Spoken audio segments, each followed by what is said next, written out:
Opinion. Beberapa hari yang lalu, Menteri Hak Asasi Manusia Natalius Pigai mengusulkan kepada Kapolri untuk menghapuskan SKCK, Surat Keterangan Catatan Kepolisian, atau dulu disebut Surat Keterangan Kelakuan Baik, SKKB. Alasannya biar para narapidana yang sudah menyelesaikan masa hukumannya susah dapat kerja karena harus melampirkan SKCK. Jadi karena tidak dapat pekerjaan, mereka jadi lakukan tindakan kriminal kembali. Padahal narapidana ini juga punya hak yang sama dengan masyarakat lainnya dalam mendapatkan pekerjaan. Makanya Menteri mengusulkan untuk hapus ya SKCK. Nah, bagaimana komentar Anda mengenai hal ini? Silahkan 633-9160 dan WhatsApp call 0816924924 dibuka untuk Anda. Gini ya Mbak, SKCK itu usulannya sih bagus ya. Tapi balik lagi, sebenarnya majority problem daripada bangsa ini sebenarnya apa sih? Oh ya, by the way, kalau sebelum lupa, selamat pagi Agung, selamat pagi Bunda Maida. Sehat selalu. Amin. Mbak Nena juga ya, sehat. Terima selalu. kasih, dirimu jangan juga ya. Lagi. Terus, jangan bilang begitulah.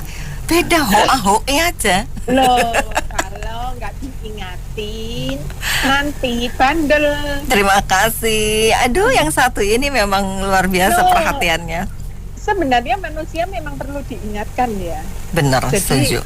Kalau saya kemanapun ada orang yang ingatin saya langsung gini, iya parahku ini gitu. Marah? Enggak. Betul.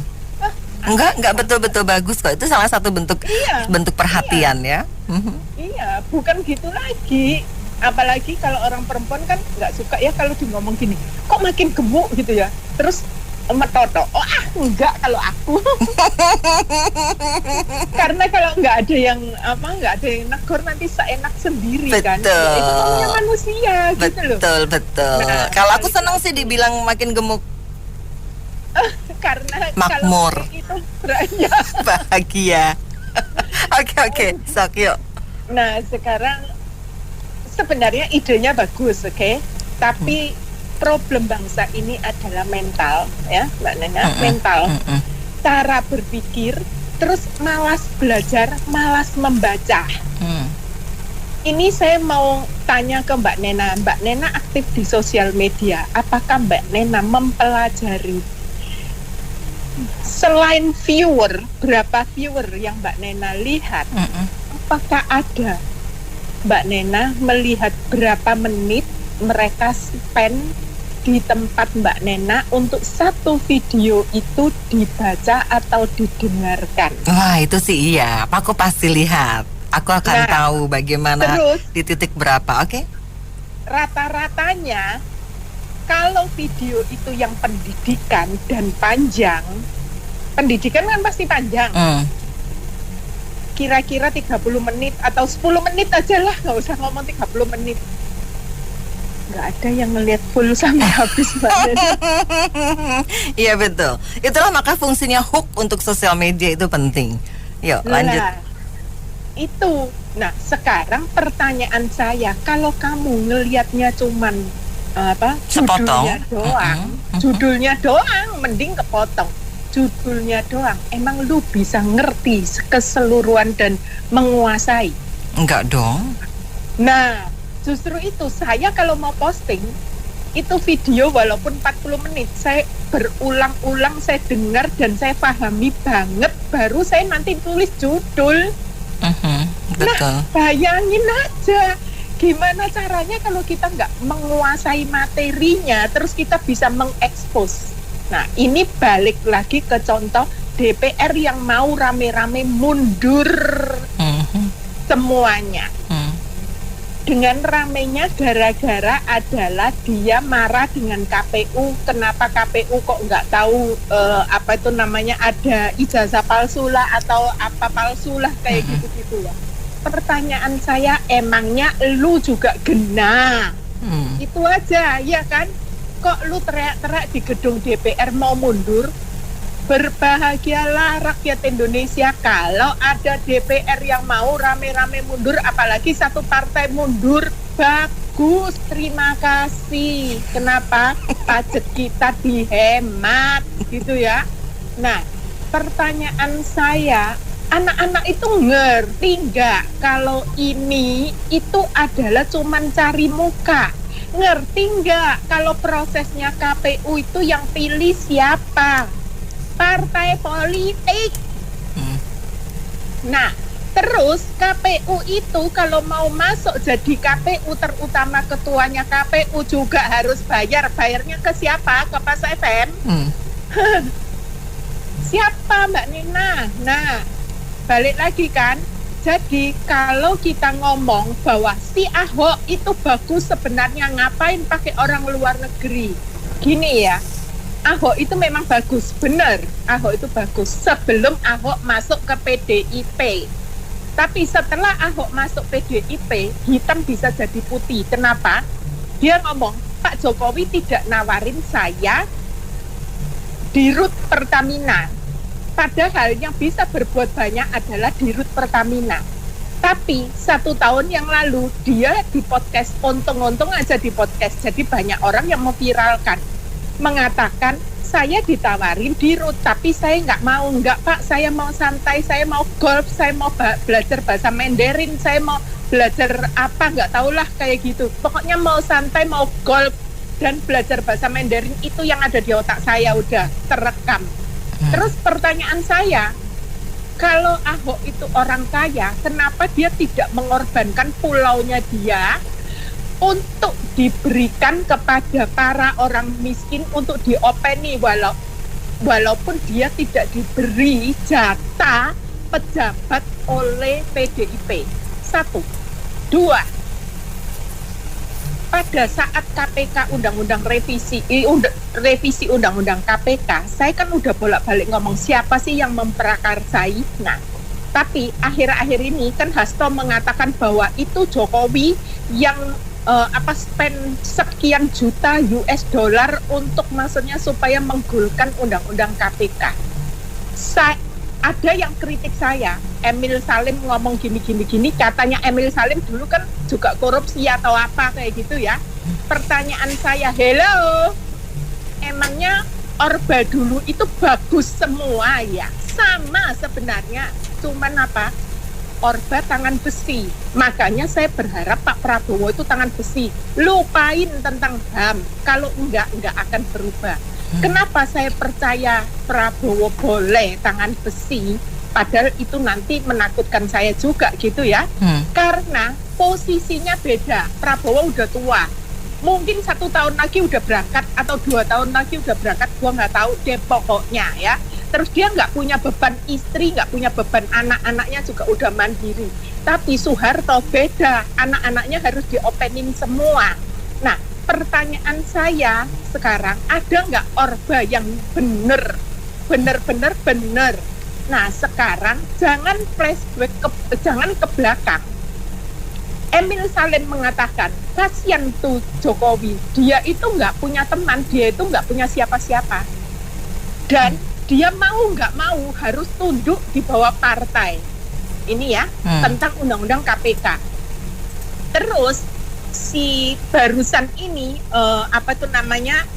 kader partai itu yang gemuk itu ngomong, ditanya di Deddy Corbuzier kalau nggak salah, mengatakan bahwa kamu lebih pilih dengar rakyat atau dengar ketum dong, kalau nggak kan nanti dipecat. Itu terang-terangan loh, itu terang-terangan, dan itu nggak mungkin nggak ada yang nggak tahu, yang nggak tahu munafik ya kan. Nah, sekarang pertanyaan saya berikutnya lagi, Mahfud MD itu kan udah menjelek-jelekkan Pak Jokowi, tapi baru ini dengan yang namanya penyidik KPK yang matanya itu, nah itu di podcastnya penyidik KPK mengatakan apa? Waktu itu Pak Jokowi udah bingung, gimana caranya Pak, saya ini menentang, gimana caranya, saya nggak punya partai politik dan saya bukan siapa-siapa. Seluruh partai politik itu setuju dengan undang-undang KPK direvisi. Jadi saya katakan di sini, seluruh partai politik itu itu setuju dengan undang-undang KPK diperlemah.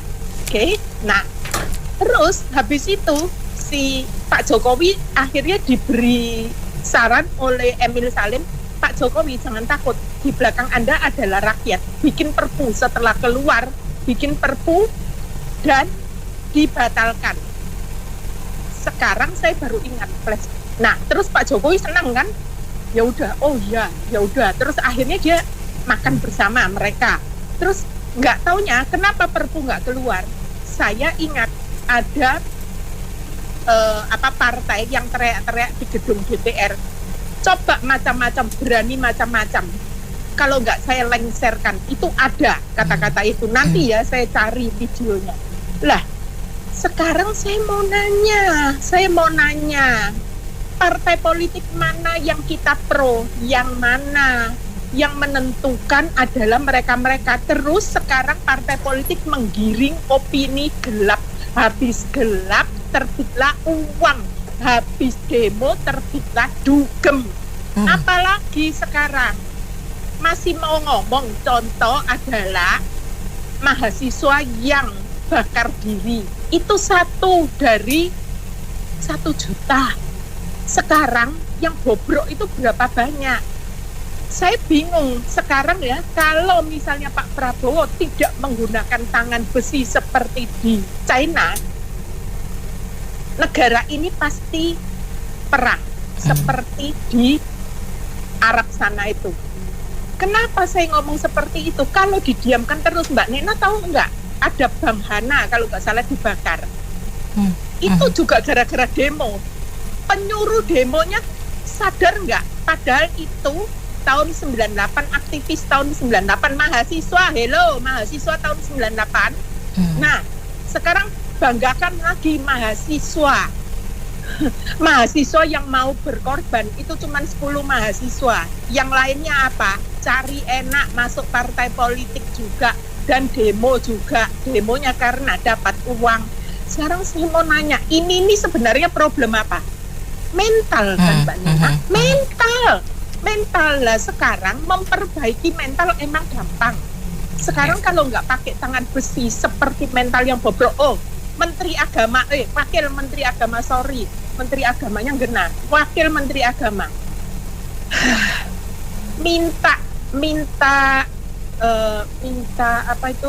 THR itu sudah budaya, nggak usah dipersoalkan. Gila nggak? Ada orang tua, kalau nggak salah Wakil Menteri Agama itu umurnya udah usur juga, tapi bisa mengatakan seperti itu. Nah, sekarang saya mau nanya, yang bener yang mana?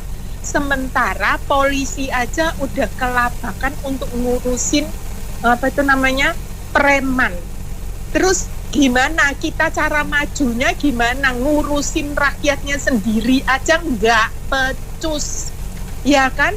Nggak pecus. Kenapa? Hukumnya nggak pecus kan? Terus mentalnya juga kayak gini.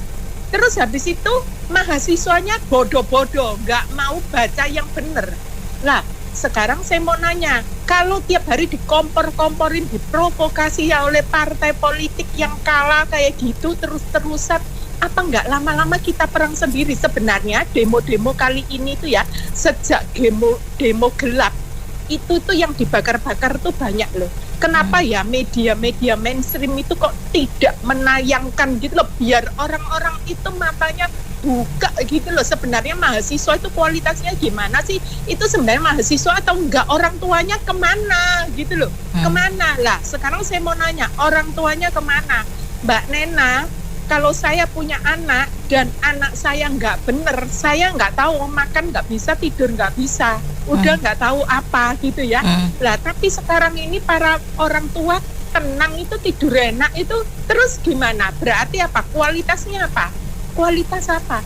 Kualitas mahasiswa yang benar-benar bagus itu S1 belum selesai, udah menciptakan duit, udah cari duit, dan udah menghasilkan uang. Jadi sekali lagi jangan ngomong uang 1 miliar, 2 miliar itu banyak.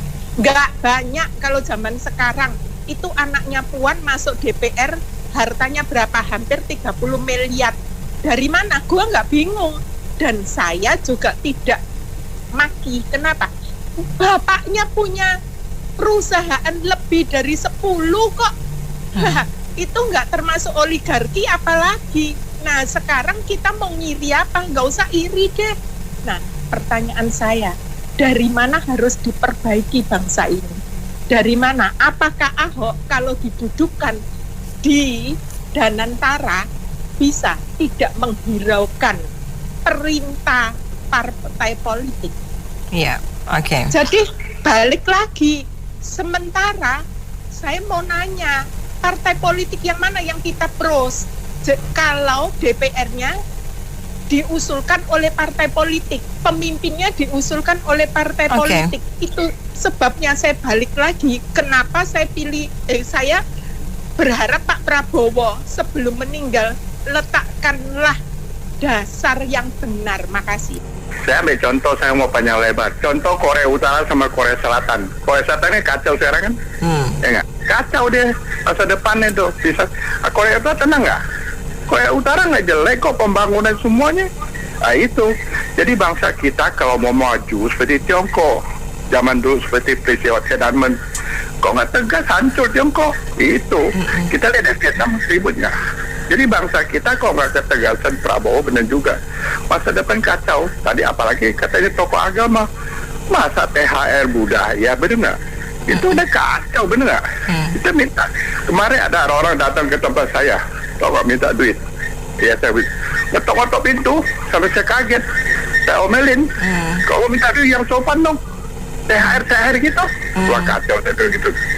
Benar kata Bu Mela, benar, saya setuju juga tuh. Jadi bangsa kita kalau ini kacau semua. Masa depan kita bisa pecah belah. Saya takut gitu ya. Mak Kongsi udah tua, nggak pusing lagi deh, benar nggak? Nah itu nanti masa depan kita bisa kacau loh. Jadi nggak bela siapa-siapa ya. Itulah sekian pandangan. Ya ini usulan dari ini ya Kementerian apa? HAM. HAM ya. Ya hak asasi manusia ya. Untuk SKCK ya Mbak ya. Dulu namanya SKCK ya. Dulu SKKB. Surat kelakuan baik ya. Surat kelakuan baik ya.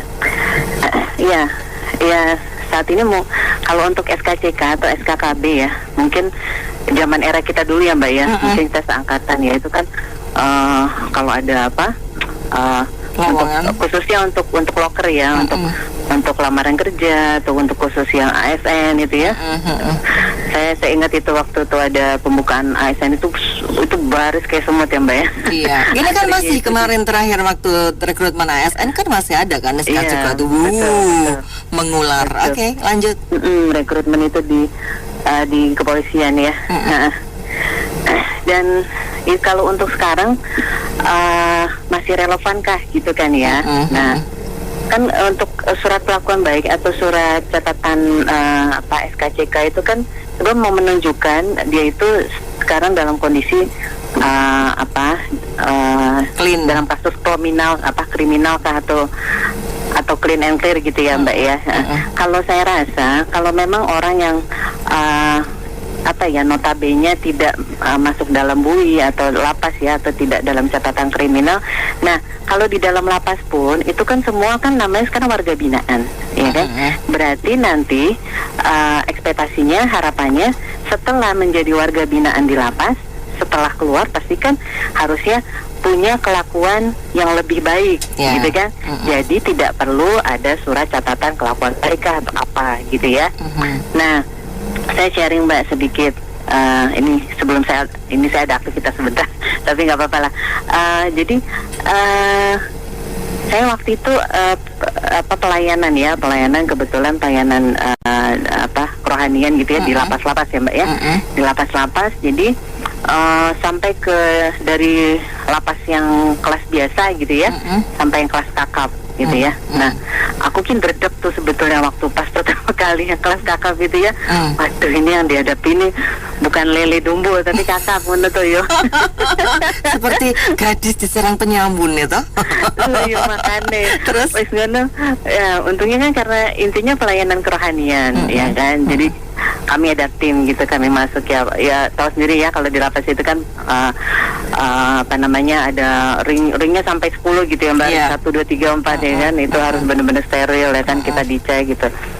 Nah sampai di sana tuh aku deg-degan di depan saya itu di aula gitu ya, di aula itu mereka tuh, tapi ini loh Mbak, sebetulnya saya merenung ya setelah saya melayani, habis itu nggak ada rasa apa ya, nggak ada rasa berdek lagi gitu, karena mereka tuh sebetulnya pada dasarnya semua manusia itu baik ya, diciptakan Tuhan baik, tapi mungkin di tengah jalan entah itu karena pergaulan yang buruk, kan ada firman Tuhan ya, pergaulan yang buruk merusak kebiasaan yang baik ya, mereka pas saya sapa gitu, halo shalom semua misalnya saya gitu ya, saya bilang gitu, halo yang nama saya ini saya kenalkan, halo Mbak Vina, kayak kor gitu loh Mbak, paduan suara. Jadi saya tuh ya ampun Tuhan, terus saya ajak bernyanyi gitu ya, kebetulan kan lagu-lagu rohani gitu ya. Mereka antusias loh, malah mereka suara bagus-bagus, nggak kalah lah itu Indonesian Idol. Beneran serius Mbak. Jadi mereka welcome banget gitu ya, sangat terus, friendly. Terus saya bilang malah saya request ya, akan ada lagu rohani apa Kristiani yang berirama dangdut gitu ya, syalalala kan ada gitu ya. Terus mereka tuh antusias sampai mereka tuh bawa alat musik loh. Ini dari mana Mas? Mas, saya bukan orang Jawa Mbak, saya panggilnya Bang aja. Oh yowis lah. Dari mana Bang ini alat musik? Kami ada. Mereka siapkan itu gendang gitu ya, apa gitu.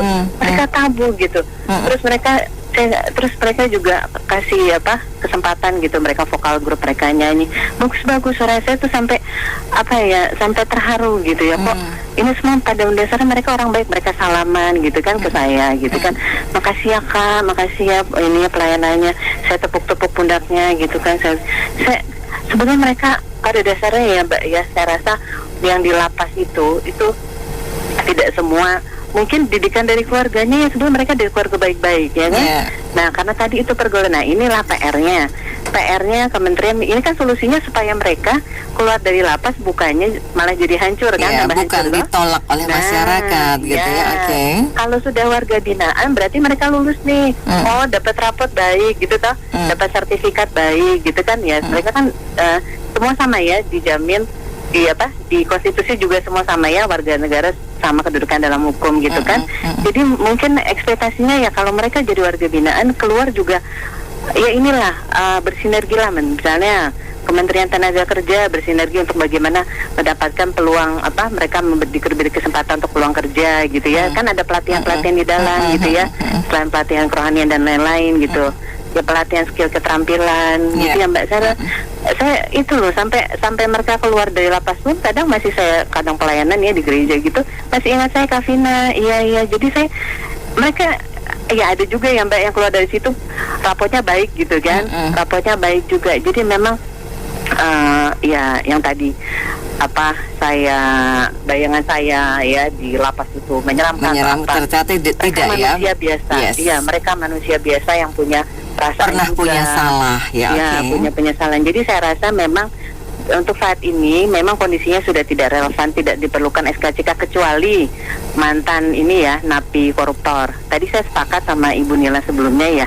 Memang kan sekarang parpol mana yang merah kuning biru hijau gitu ya Mbak, yang menolak ini apa namanya untuk undang-undang perampasan aset, penyitaan untuk pembuktian terbalik ya, untuk pemiskinan, itu parpol mana gitu. Sedangkan waktu eranya memang presiden sebelumnya Pak Jokowi itu kan menolak sebelumnya revisi ya, malah tidak ditandatangani ya. Jadi memang akar permasalahannya di parpol ya. Jadi parpol mana, mau itu warnanya pelangi manapun, kalau memang menolak itu tadi undang-undang semua tadi yang saya sebutkan, nah itulah berarti mereka yang pro ke korupsi. Jadi akar permasalahannya ya ujung-ujungnya endingnya ke situ juga sih Mbak. Gitu. Mungkin opini saya, jadi bagus sih Pak itu usulannya. Jadi akan tetapi masukan dari saya juga, yang setelah keluar dari narapidana itu, yang sudah keluar itu harus benar-benar bisa Pak dari pihak pemerintah itu bisa membawa. Jadi jangan hanya dilepas sudah gitu kan, tapi dia nggak mengarahkan, harusnya langsung ada tempat-tempat di mana dia bisa langsung kerja di sini.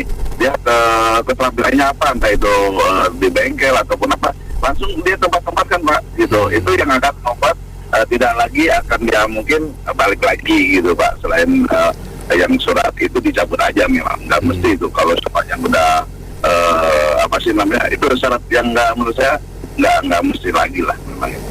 Itu aja sih Pak. Kata saya. Di Indonesia sih belum waktunya ya, karena kan kita udah dikasih kayak gitu aja masih banyak yang korupsi. Kan kejahatan bukan cuman yang kecil-kecil, yang besar-besar, yang triliunan kan banyak kita. Belum waktunya lah. Mungkin dikasih stempel aja di capil itu ditulis koruptor gitu, pencuri ayam gitu kan. Dulu kan Napol PKI kan dulu di stempel. Mungkin di capil itu di stempel aja gitu. Jadi walaupun kepolisian yang luarnya SKCK kan yang bersangkutan sudah ketahuan kalau itu bekas korupsian gitu. Makasih. Itu tumben tuh usulannya Menteri HAM itu bagus tuh. Kalau saya sebagai orang swasta sih udah lama tuh nggak pakai SKCK. Cuma saya lihat CV-nya aja kalau saya terima karyawan. CV kalau memang meragukan saya minta referensi dari orang terdekat. Itu aja ya, usulan yang bagus lah, mungkin udah waktunya. Karena kalau bikin SKCK juga nggak gratis sih, pasti 10.000 atau 2.000 pasti keluar uang, bayar tuh pasti. Ya belangko ya, itulah udah lupakan aja lah. Kalau memang ini kan kita minta referensi dari saudara terdekat aja. Jadi gini, makan kolang-kaling di bulan suci. Cakep. Hai kaum maling, janganlah kalian sok suci. Masuk dong kalau begitu. Udah tahu embel-embel maling, minta diputihin namanya. Kalau nggak pengen jadi maling, jangan berbuat kriminal lah. Enak banget, jadi ibaratnya lempar batu sembunyi kaki gitu ya. Jadi gini Om, itu sih nasihat ya, itu maaf sih orang mana sih deh, atau dia makhluk hidup bukan sih, pakai ada aja usulnya nggak masuk akal. Daripada dia ngusulin yang nggak masuk akal gitu, dengan sudah Pak Presiden pecat, dia ganti orang-orang yang lebih baik, yang lebih kredibilitas ya, yang maaf otaknya masih bisa dipakai. Masa mengusulkan seperti itu kan di luar kewajaran itu. Kayak itu kan ibaratnya apa ya? Ibaratnya itu kayak suatu keabsahan ya, bahwa si manusia ini belum pernah melakukan tindak kriminal gitu. Iya, betul. Kalau dia mau menghilangkan hal seperti itu jadi bahaya nanti. Misalnya gini, ada maling, ada maling korupsi sekian ratus miliar, dia dibebaskan, dikerja sebuah perusahaan yang saya nggak tahu ya, perusahaan itu pura-pura nggak ngerti atau emang nggak ngerti sama sekali bahwa dia tuh mantan maling. Iya, kalau nggak ada keterangan ya. Kalau si maling ini kalau ngelihat ada kesempatan yang enak itu, kira-kira bakal korupsi lagi nggak Om? Kalau saya pasti korupsi lagi ya. Ada kesempatan dong. Ya koruptor gitu, aja bisa nyalon lagi. Padahal SKCK-nya gimana coba? SKCK, ya enggak. Jadi pelamar kerja harus pakai SKCK, betul nggak? Betul. Jadi pejabat yang bekas ex tahanan KPK, bagaimana judulnya bisa jadi pejabat? Nah itu dia, SKCK-nya gimana coba? Gue juga pusing tuh kalau mikirin. Ya jelas secara bekas tahanan KPK bisa jadi pejabat, bro. Lah sekelas ketua RT aja, kita lagi mau pemilihan RT aja diminta SKCK, bro. Iya. Ya nggak? Waktu di sini lingkungan, bro, lu mau jadi ketua RT harus urus SKCK. Nah, gue bilang lah itu pejabat semua, buru-buru ada SKCK dong ya. Lah mereka jelas-jelas tahanan KPK, bro, masih menjabat lagi lah, bagaimana judulnya, ya enggak? Gue bingung nih udah, makanya kagak ngerti sama nih negara, enggak? Harus itu SKCK itu buat pejabat, ya enggak, bro? Bener kagak? Ya. Duit yang kita bayar pajaknya dipertaruhkan, ya enggak? Kalau tadi Pak Penerpo siapa Pak Gundolo masuk kantong, gue bilang mah, ya enggak? Uang duitnya, ya enggak? Aduh, gue mau agak-agak keren sedikit lah, gitu. Gue kutip pernyataan si Bill Murray. Wih, so jago gue, so pinter ceritanya, bro. Jika kita berbohong kepada pemerintah, itu namanya kejahatan, bro. Oke. Tapi kalau pemerintah bohong sama kita, itu namanya politik. Bukan lo yang ngomong kan? Bukan lo yang ngomong Bill Murray ya? Bukan gue ngomong, gue kutip kalimatnya si Bill Murray, bukan Benny Ramadi, ya nggak? Ya udah, dari gua mah begitu aja, gua pusing sama SKCK. Gua nanggapin si menteri satu ini ya, Natalius Pigai. Kayaknya dia ucap gini, mungkin ada dua pesan, bro. Pesan pertama, sebenarnya dia lagi nyindir lembaga kepolisian, bro. Lu kagak beres, ngapain kasih orang SKCK segala macem. Nah, jangan-jangan dia nyindir, bro. Iya, bisa. Iya kan, bisa aja kan. Lu punya lembaga udah nggak beres gitu. Banyak yang urusan ormas aja lu nggak bisa beresin. Lu masih keluarin SKCK. Sebenarnya siapa sih yang percaya?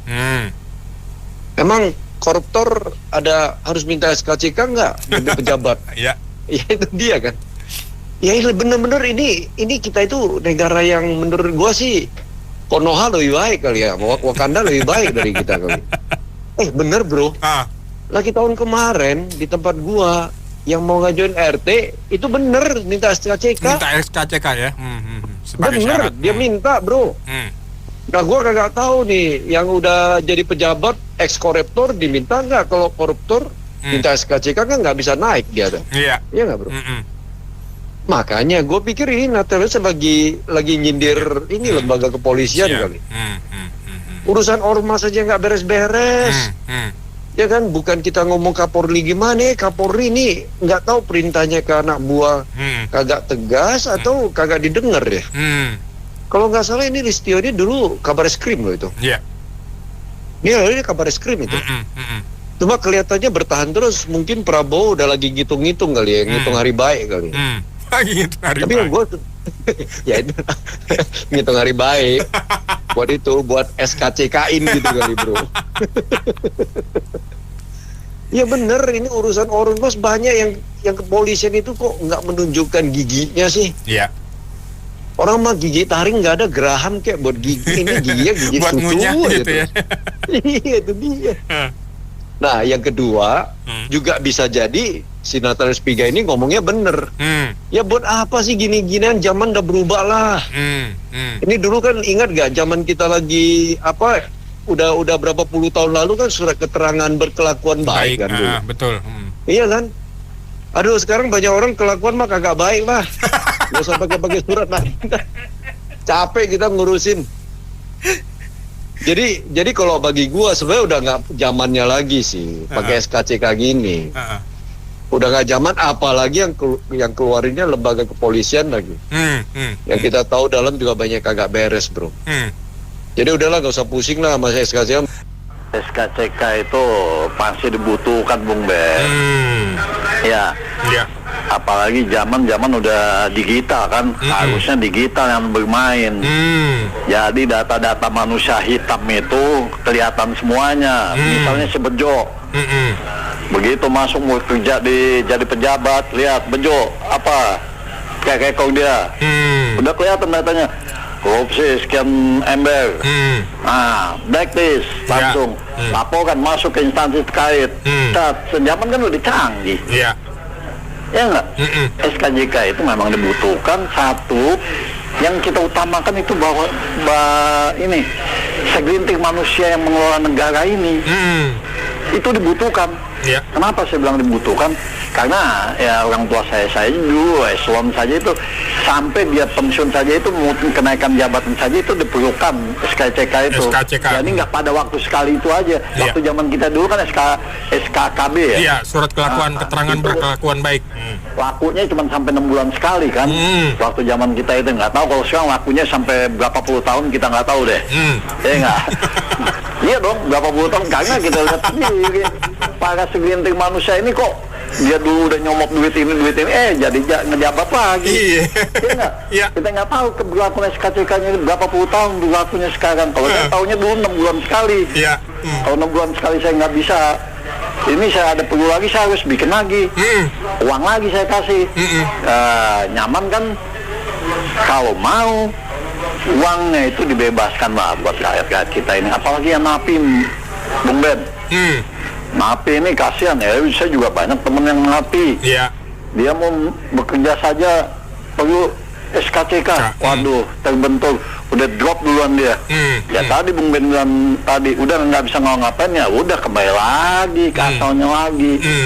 Ya kalau mau berpikir ulang lagi, ya dibebaskan lah. Kasihan teman-teman kita itu yang mereka ibaratnya pendidikan sudah selesai di lapas, ya nggak? Harusnya dikasih sertifikat dari lapas itu. Nggak perlu ada SKCK lagi. Kalau kepolisian minta SKCK atau perusahaan minta SKCK, tunjukkan nih sertifikat saya waktu saya pendidikan di lapas. Ya nggak? Jadi saya menekankan kalau yang utama itu segelintir manusia yang mengelola negara ini, dari presiden sampai ASN. ASN kan memang dibutuhkan. Tadi ada Bapak bilang tadi, untuk jadi RT aja SKCK. Untuk jadi RT aja harus pakai ijazah SMA. Kalau tidak jelas ijazahnya juga nggak bisa apa-apa. Nah ini sekarang kita nggak jelas juga. Yang nggak jelas ijazahnya saja bisa jadi pejabat. Iya nggak? Yang SKCK-nya nggak jelas juga bisa menjadi lagi. Udah jelas-jelas itu rakyat Indonesia melihat, wah korupsinya sekarang ngejabat lagi dia. Iya, benar Pak. Berkuasa lagi dia. Benar. Nah, kita cuma mau tekankan lagi nih, SKCK sekarang ini berlakunya berapa puluh tahun. Nah, itu, oke. Zaman kita dulu 6 bulan sekali tuh. Oke, siap. Itu saja Bung Ben. Pada pinter-pinter ngomongin dari itu lebih pinter daripada yang di Senayan loh. Iya. Saya bingung gitu, udah pinter-pinter. Apalagi ada satu tadi itu.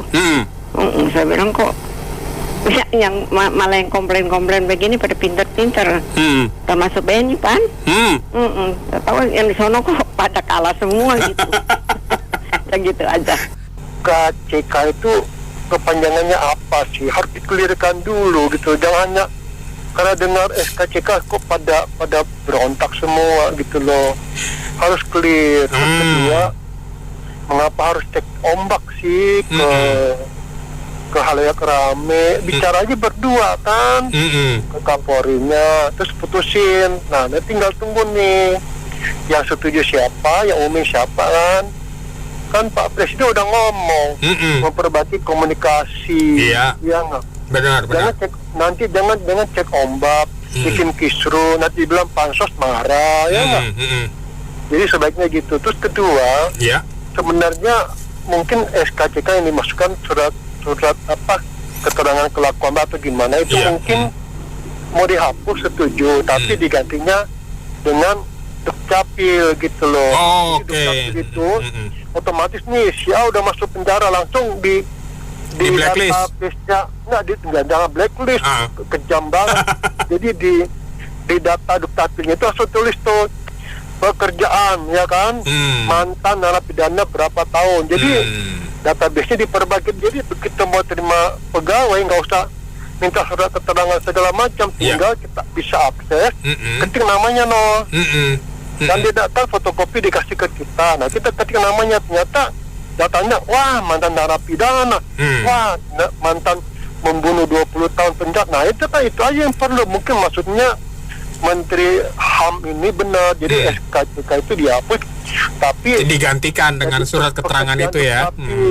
Dengan keterangan dari Dukcapil. Jadi Dukcapil ada kerjaan khusus buat update gitu kan, ya nggak? Jadi EKTP-nya itu benar-benar. Nah, saya nggak tahu dari negara mana itu ya. Kalau ada satu korupsi, itu koruptor dengan jelas ini dia tidak boleh keluar negeri. Saya nggak tahu negara mana itu. Terus kedua, semua perusahaan yang menerima mantan koruptor ini itu akan ditutup. Ya nggak, kalau sampai menerima. Nah saya nggak tahu negara mana itu. Nah jadi saya sih berpikir ya mungkin angin bagus lah. Jadi surat-surat itu nggak perlu. Jadi kan repot tuh ya ngurusin segala macam, 6 bulan segala macam. Jadi di Dukcapil aja kerjaan. Jadi masuk penjara residivis atau apa itu kan. Nah begitu juga pada saat mau pemilihan ini, pemilihan apa gitu ya. Jadi RT nggak usah ngurusin SKCK segala macam, tinggal kita masuk ngetik datanya keluar langsung gitu ya Pak ya. Iya. Jadi nggak usah terlalu banyak pakai data segala macam. Ya itulah. Dukcapil ada kerjaan kan, gitu. Sekian. Oke. Kalau saya sih menanggapi nggak mutu. Jadi apa ya namanya, kenapa baru sekarang gitu loh. Dan konteksnya ini kan adalah mantan narapidana sulit cari kerja kan. Padahal yang nggak mantan narapidana aja banyak yang sulit cari kerja, gitu loh. Artinya menteri ini nggak bisa berpikir jernih, saya katakan. Jadi nggak bisa cerdas. Harusnya yang sekarang yang harus dipikirkan adalah orang-orang yang di luar narapidana, yang nggak ada hubungannya dengan hukum. Sekarang bayangin 26 orang per jam itu di PHK. Ya kan itu ada di sosmed kan, kalau nggak salah itu di CNN nggak salah. Saya sebut aja.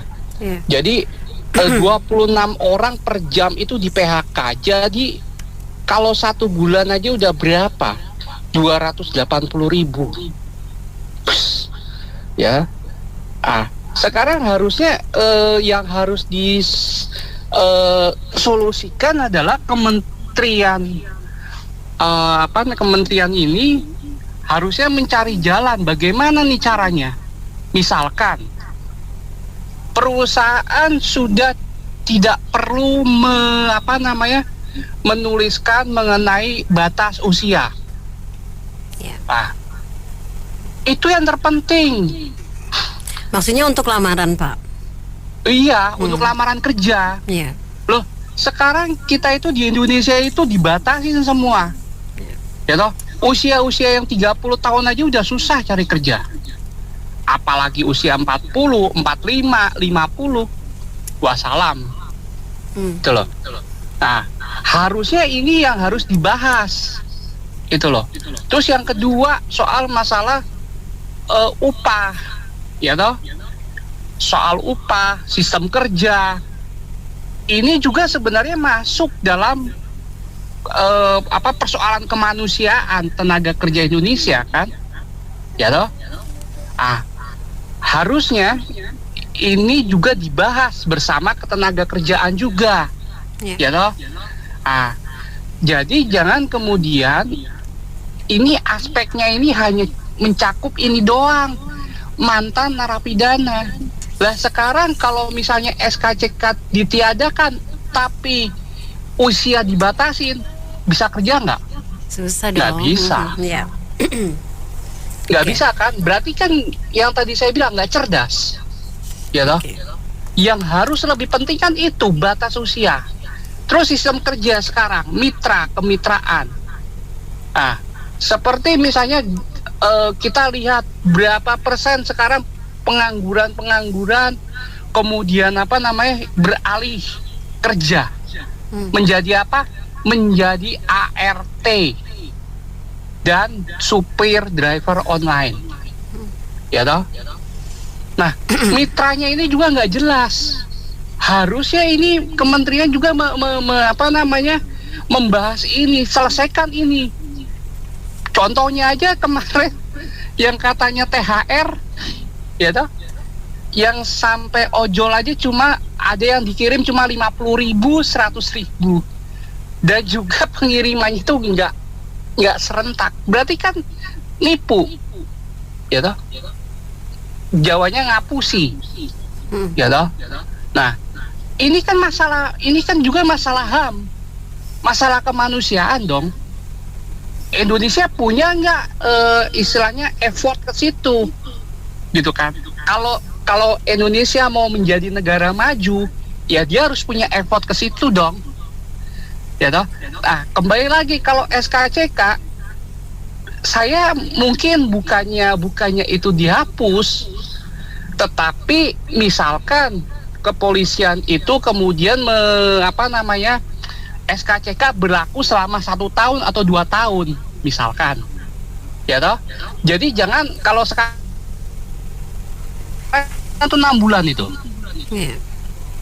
harus buat lagi bayar, ya toh. Ada lo yang bayar yang pengganti administrasi 30.000 atau 40.000 itu.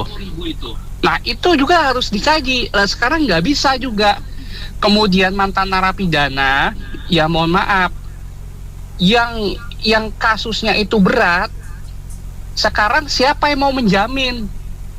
Misalnya mempekerjakan orang-orang yang berkasus berat, gitu loh. Apakah Kementerian Hukum ini berani menjamin? Apa jaminannya? Gitu loh. Nah, terus ini lagi nanti ini jadi tumpang tindih nanti gitu kan. Jadi orang ya memang itu menjadi hak, tapi nggak bisa juga seperti itu. Nah, kalau untuk koruptor terakhir nih, untuk koruptor saya kira udah final lah. Kita nggak usah bahas kemudian mengasihani mereka. Saya malah berharap koruptor ini selesai hukuman mati. Gitu loh. Nggak ada yang namanya koruptor kemudian dikasihani, kemudian bisa mendapat istilahnya tidak ada SKCK. Waduh, negara ini kapan mau selesai korupsi? Persoalan korupsi kalau begitu caranya. Jadi menurut saya sedikitlah kementerian, Pak Menteri ini agak cerdas lah, gitu loh. Makanya saya bilang ini nggak mutu. Gitu kan, mutulah dikit, gitu kan, berpikirnya tuh cerdas. Jadi ini banyak nih dari generasi muda sampai generasi 40-45 ini pada mengalami stres. Karena apa? Karena sulit dapat kerja di luar negeri. Makanya pada kabur aja itu bener.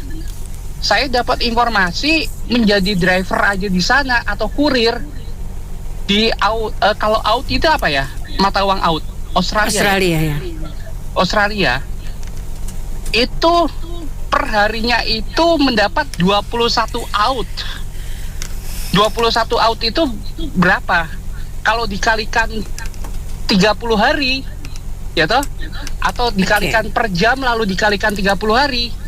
Itu kalau saya hitung pendapatannya itu bisa sampai 60 juta. Ya. Ngomongnya ada sedikit nyimpang dikit ya. Soalnya gini, di saat ini kalau saya rasa tuh kan Pak Prabowo kan baru nggak ada belum ada setahun ya. Jadi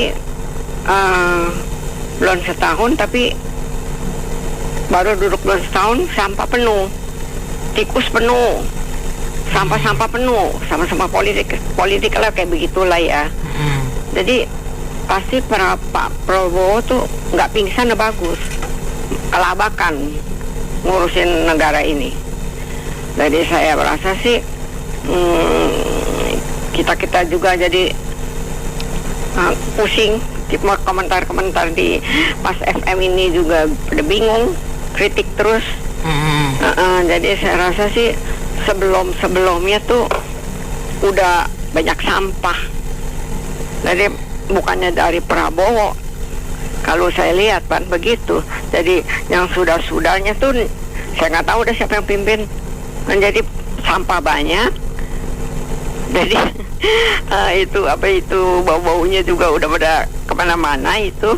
Jadinya ya Pak Prabowo jadi sekarang kelabakan nih. Jadi bingung ngurusnya dia. Jadi macam-macam begini begitu ya akibat dulu. Saya rasa sih begitu. Kalau pendapat saya pribadi kembali lagi seperti kemarin ya Bu. Persoalan hukum yang harusnya pemerintah kita benahi. Itu yang pertama. Yang kedua, legalisasi dari administrasi itu melekat dari pemerintahnya itu sendiri. Pemerintah itu ada terbagi dua, ada pemerintah pusat, ada pemerintah daerah. Bagaimana sinkronisasinya? Kalau kita mengacu kepada surat catatan keterangan baik itu kan masuknya CV, Bu. Kalau CV ini kan kita maju 2 langkah ke depan di zaman era digital sekarang. Kita nggak bisa memberikan 1 lembar bandel keterangan baik kita itu. Tapi kalau sampamanya 1 lembar kita udah opsinya item berapa banyak itu udah terkutip di sana, artinya administrasi itu perlu ada revolusi, perlu ada pembenahan dari pemerintah daerahnya, dari pemerintah pusatnya, badan lembaganya. Itu artinya kita kembali kepada hukumnya. Hukum ini pun berdiri dari lambang negara, yaitu Pancasila. Bagaimana suatu negara itu diciptakan, yaitu sesuai dengan lambang negaranya. Tapi kalau bangsa kita nggak mengerti arti dari lambang negara itu sendiri, tapi di TV, di media informasi mengatakan akulah Garuda, akulah yang membela. Tapi kenyataannya legalisasinya dilihat masyarakat itu nonsen. Artinya kembali lagi bangsa kita itu sifatnya feodalismenya itu nggak hilang-hilang. Bagaimana kita mau membangun Indonesia ini menciptakan paradigma yang lebih kompetitif, lebih bersaing, lebih memiliki nilai tambah tiap tahunnya. Di situ kita bisa melihat seperti sekarang budaya kita kan kerja ya 1 orang 1 cleaning service segala macam, karyawan nih kerja, kamu kerja itu ya operator, kamu itu ini itu. Tapi kalau sekarang pembentukan sekarang, Bu, leadershipnya yang harusnya dikembangin. 1 orang itu berpikirnya ada 5 orang.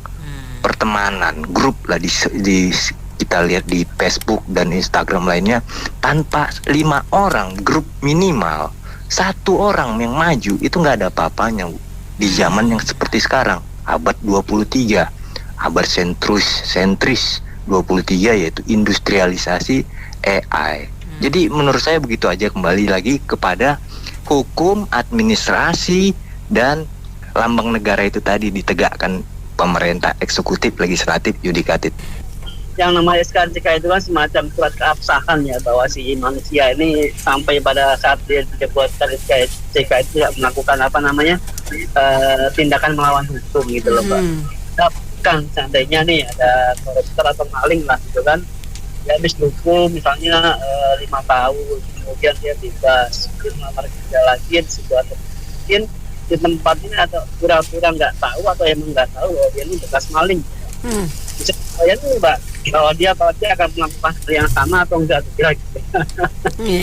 Jika namanya manusia kan melihat ada kesempatan dan kiranya kesempatan itu bisa dipergunakan, kenapa nggak coba dilakukan lagi gitu, Pak.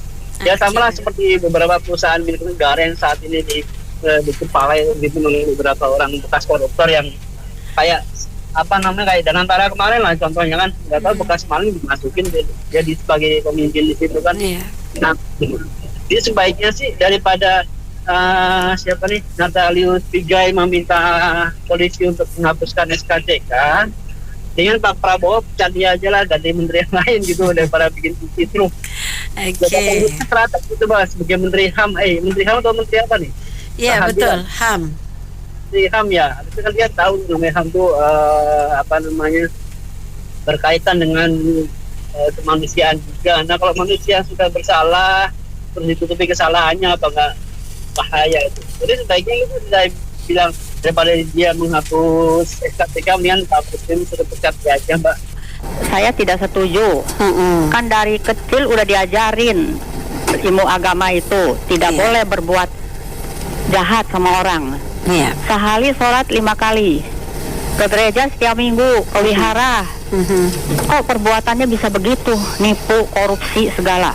Nggak boleh dong mencontohkan yang nggak benar. Harusnya memajukan negara. Nggak bisa ya begitu, kantongin sendiri sampai triliun-triliunan, tapi disita dong, masukin ke kas negara. Nggak boleh begitu. Kalau mamanya dibebaskan, nanti berbuat lagi, alasannya ada lagi. Bagaimana? Harus sadar. Kayak itu, bangun-bangun gereja dipersulit, nggak bisa. Ini kan berdoa itu pada Tuhan. Begitu, kita harus berbuat, harus pikir sendiri. Perbuatan kamu tuh ada balasan dari Tuhan. Jangan dikira aman, nggak bisa. Biar kamu udah korupsi itu sedekah lagi ke orang-orang susah, itu namanya 0, bohong, nggak bisa. Tetap ada itunya kuasa Tuhan. Banyak yang berbuat jahat terus kena penyakit kanker, keluar lagi duitnya semua. Saya udah liatin begitu banyak, bikin yang palsu-palsu nipu-nipu orang. Iya. Ada satu aja orang tuh datang nanya mau beli palsu-palsu, nggak ada. Saya bilang nggak mau, denda 5M kurang 5 tahun. Saya bilang masa tiap hari menghadap Tuhan tapi mau nipu orang, gimana? Jadi saya bilang begitu. Harus kan Pancasila itu ada hukumnya tuh dari 1 sampai 5. Ketuhanan yang Maha Esa, kemanusiaan adil yang berada, persatuan Indonesia, kerakyatan yang dipimpin oleh hikmat kebijaksanaan. Nah itu harus bijaksana, keadilan sosial bagi seluruh rakyat Indonesia. Itu aja Bu. Iya. Negara kita ini kan sekarang presidennya baru ya. Jadi kalau ada yang kurang pas dimaafin lah ya. Ya nanti ke depan semuanya bagus. Ya. Saya sih agak bingung juga sih, emang kalau punya SKCK pasti gampang cari kerja gitu. Sekarang aja banyak yang dipecat-pecatin gitu loh. Itu kan cuma salah satu syarat ya kemarin kayak ASN. Tapi apakah juga menjamin dengan SKCK itu mereka baik-baik saja? Nah itu tadi pertanyaannya. Oke. Udah itu misalnya mereka di penjara berapa tahun, misalnya 5 tahun atau berapa tahun lah. Mereka udah umur berapa? Kita kalau mau perusahaan juga ya lihat aja syaratnya, umur maksimal berapa. Ya kan banyak yang butuh kerja gitu loh. Jadi istilahnya kalau umurnya udah jauh-jauh biasanya sih nggak bakal dipanggil ya gitu, karena stoknya banyak. Jadi saya bingung. SKCK ini buat mereka yang udah di penjara itu, apakah usia mereka masih bisa diterima? Kan udah lama di situ, ya kan? Udah itu menurut saya kalau misalnya kayak gini mendingan dilakukan pembinaan aja deh, di dalam dikasih kegiatan gitu, bengkel, kursus atau apa gitu. Kan ada yang jadi ustadz juga abis dari keluar dari penjara kan, atau musik gitu loh. Jadi mereka jangan bergantung cari kerja, justru mereka bisa kerjanya mandiri gitu loh menurut saya. Saya rasa sih ini cuma buat memuluskan, ada yang mau jadi anggota DPR atau apa gitu loh. Jadi SKCK ini kan biar nggak menjadi penghambat administratifnya gitu aja sih. Jadi maksudnya Napi mau jadi anggota DPR gitu ya? Iya itu aja sih. Kalau untuk urusan dapat kerja sih bukan SKCK, dibanyakin lah lapangan kerjanya gitu. Oke, makasih. Sejak tadi dengerin Pak Chef ya kan, dan saya tuh geli. Saya tuh mikir, bukan geli apa ya? Maksudnya gini, saya mikir-mikir, kenapa ya usulan-usulan pejabat itu selalu kita berpikir, saya bukan selalu orang ya, saya yang berpikir ada apa ya? Maksudnya gini, mungkin Ibu Mary bilang itu Sudon itu ya Ibu Nenek ya, Sudon itu ya. Kadang-kadang gitu ya. Kalau ada kebijakan, ya seringkali kalau ada sesuatu, ada usulan tuh kita mikirnya ada udang di balik batu, udah langsung negatif thinking ya. Itu dia. Jadi ini ada apa ini? Ada udang di balik kepiting apa atau di balik batu apa itu dia ini? Nah, terus yang Bapak tadi Mbak Teddy yang barusan ya. Oh iya juga ya. Logikanya kan bagus juga tuh ya. Oh iya benar juga. Berarti logikanya mungkin bukan hanya orang awam yang di penjara terus keluar penjara susah cari kerja, memang yang di penjara juga pertama susah cari kerja. Susah cari kursi maksudnya. Ya, itu dia. Dan kan banyak yang mungkin yang pernah terlibat korupsi itu mau jadi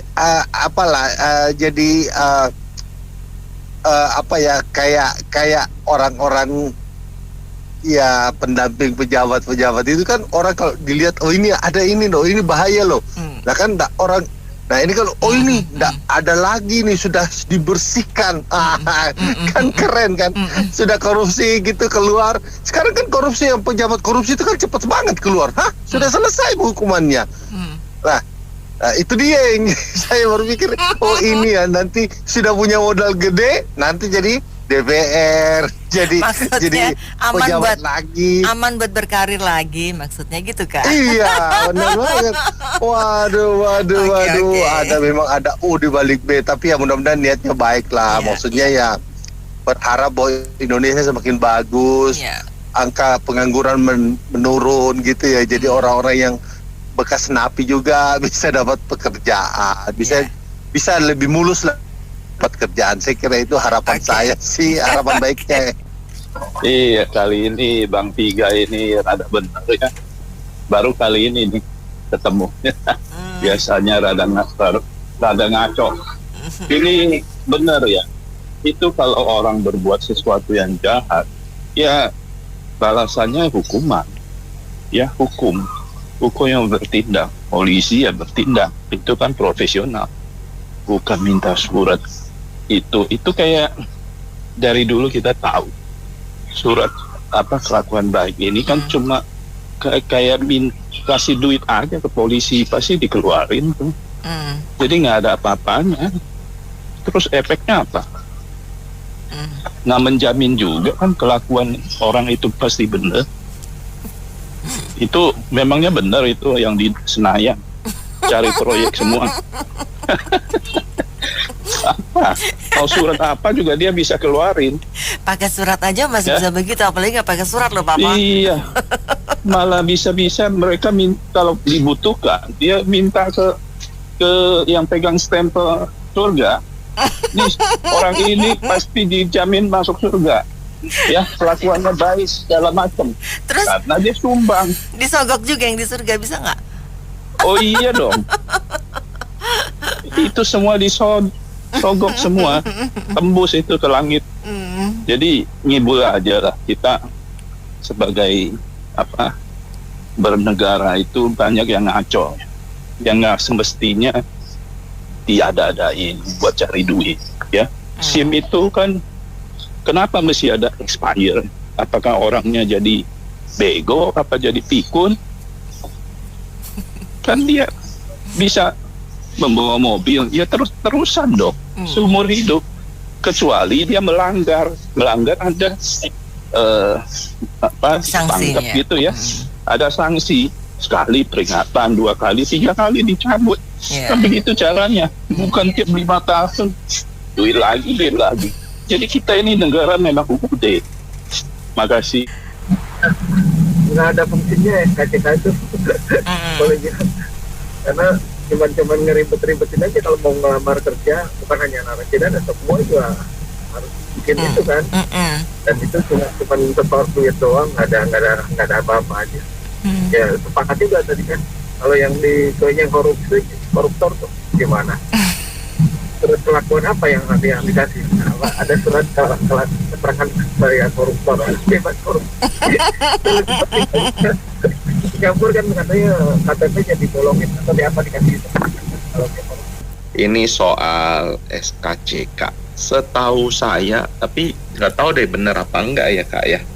Bener tadi kata Papa, cuman duit, tapi sebenarnya SKCK itu tidak terintegrasi Kak. Nggak tahu bener apa enggak. Contoh dia ada punya kriminal dong Kak. Terus dia pindah ke tempat baru, ganti KTP, SKCK-nya bersih nggak? Setahu saya sih bersih Kak. Ya kan KTP-nya baru, SKCK sesuai KTP dong ya. Nah ya, berarti bisa diakalin kan Kak? Apa yang enggak sih? Kita kongko-kongko lucu aja gitu. Karena kita tahu fungsi SKCK ini dikeluarkan sama orang yang kita ragukan juga sih sebenarnya Kak. Istilahnya kita beli sisir dari orang yang botak gitu loh Kak. Nggak ada fungsi ya. Jadi bagaimana kita tahu lembaga yang keluarin sendiri aja nggak kredibel kan begitu Kak saya ngelihatnya. Apa iya dia juga bersih? Kan enggak, belum. Sekarang gini, dia jadi kriminal di lapas. Di lapas kan harusnya dibina ya Kak. Jadi supaya disiapkan untuk saat dia keluar dia nggak berbuat kriminal lagi secara konsep. Tapi yang terjadi pas itu juga hancur-hancuran kan. Malah jadi ahli. Iya, kita tahu narkoba juga di situ, terus pungli suapnya juga gila-gilaan. Mana ada kalapas yang nggak tajir? Sorry ya Kak, sipir nggak tajir. Mau masuk apa kan semua duit. Uang pulsa 300.000, uang kamar itu kan semua ada Kak di lapas. Apa iya membina kriminal bisa, sementara mentalnya itu ancur-ancuran di dalam. Saya tahu kok teman-teman juga pada ngomong mau handphone bisa dipakai, kata siapa, nanti lagi razia umpetin dulu, kan ada duitnya semua. Itu uang kamar juga dihitung kok, itu bukan rahasia lagi, umum. Mau pakai apa bisa, wani piro, itulah pejabat. Mungkin kalau mau dibersihkan secara fungsinya itu bagaimana supaya yang kriminal tidak menjadi kriminal kan Kak, itu dia harus dibina di dalam. Wong mentalnya brengsek semua kok yang di dalam lapas itu, mereka bukan benar-benar menjalankan fungsinya, itu satu. Terus tadi Papa Osman juga ada nyolek DPR.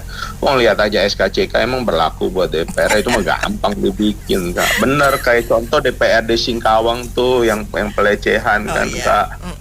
Ya enggak, itu juga dijabat, disumpah juga, naik juga. Buat saya mah aduh, nggak tahu deh ya fungsinya apa. Betul mungkin ya jadinya uang doang aja itu, wani piro. Kan kita tahu urusan either with partai coklat atau hijau kan ujung-ujungnya juga duit. Bagaimana mereka sekarang gini lah, duit ini kan yang kita bayarkan nggak usah jauh-jauh, emang ada nggak yang ngalir ke rakyat balik?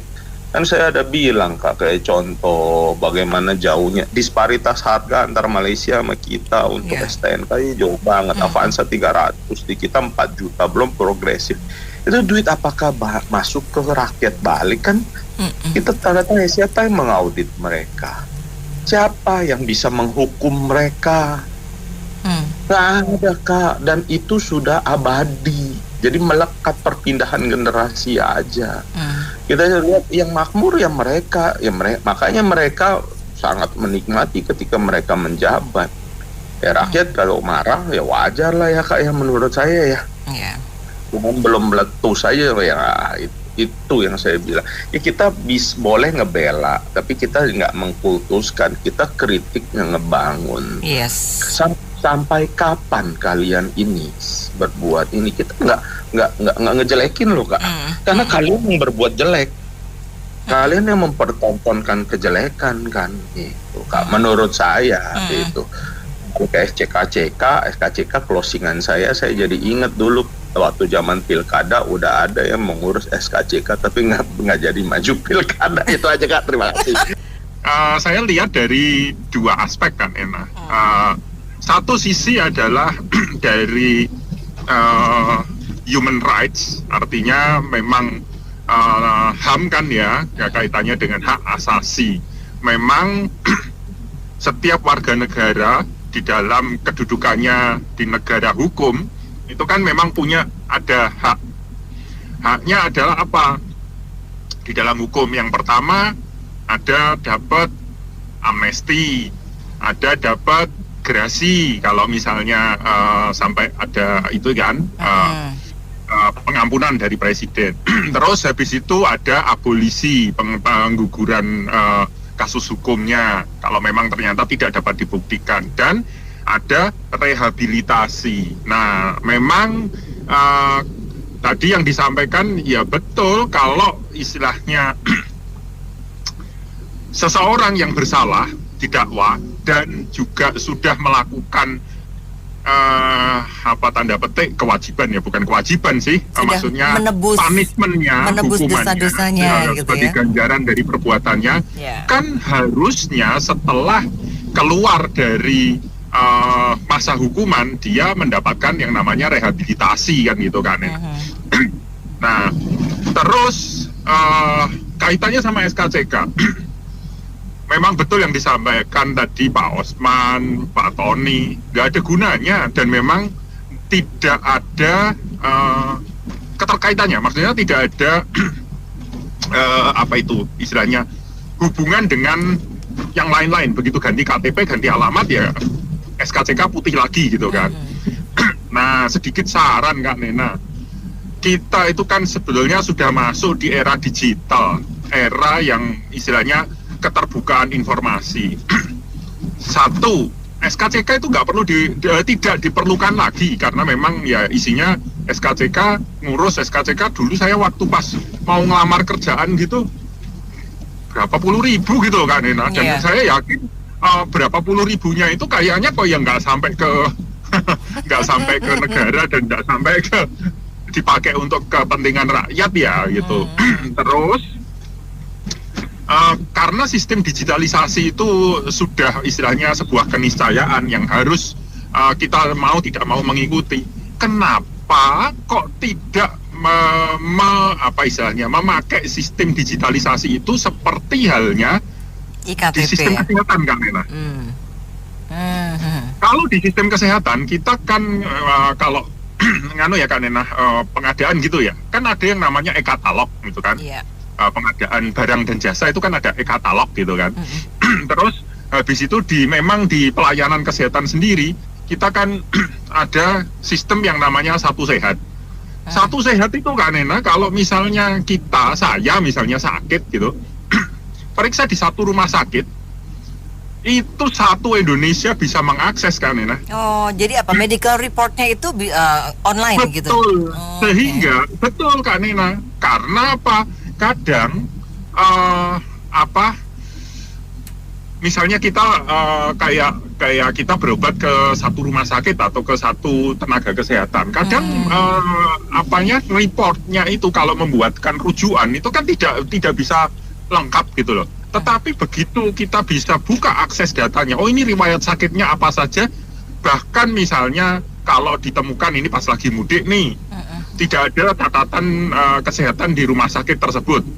Tapi misalnya, oh kok ditemukan dalam keadaan tidak sadar misalnya, entah itu henti nafas, henti jantung atau apa. Nah, kita yang tenaga kesehatan di rumah sakit yang di tempat dia berada saat itu, dia bisa men-tracing riwayat kesehatannya. Ini apakah memang ada riwayat atau ada apa, sudah mendapatkan obat apa aja, walaupun tanpa rujukan, itu kita bisa tahu nggak, Nena? Jadi ibarat kata jadi semuanya sudah nggak perlu harus mengulang dari awal pemeriksaan ya. Jadi dimanapun tuh udah bisa kebaca. Sehingga penanganannya jadi lebih cepat. Nah, kenapa kok sistem itu tidak dipakai? Karena gini, untuk apa sih ngeluarin SKCK? Kalau misalnya kita database kependudukan itu bisa juga ada data-data terkait itu, misalnya dia pernah berkasus di ini, sehingga tanpa SKCK pun kita tahu ketika bagian HRD sedang proses rekrutmen, kita tahu namanya siapa, NIK-nya berapa, terus semua historinya kelihatan semua, Kak Nena. Dengan begitu itu kan malah sebetulnya jadi lebih hati-hati ya, karena semua bisa ngelihat ya. Yes, betul. Selain itu akan membuat orang itu berpikir dua kali untuk melakukan tindak kejahatan. Yang kedua, itu ada keterbukaan yang meminimalkan ya SKCK itu kan kayak proyek kan, Nena. Itu jadi kita bisa sekali dayung tujuannya 2-3 tujuan terlampaui, kan harusnya seperti itu kan, Nena. Oke, Nena Amelia.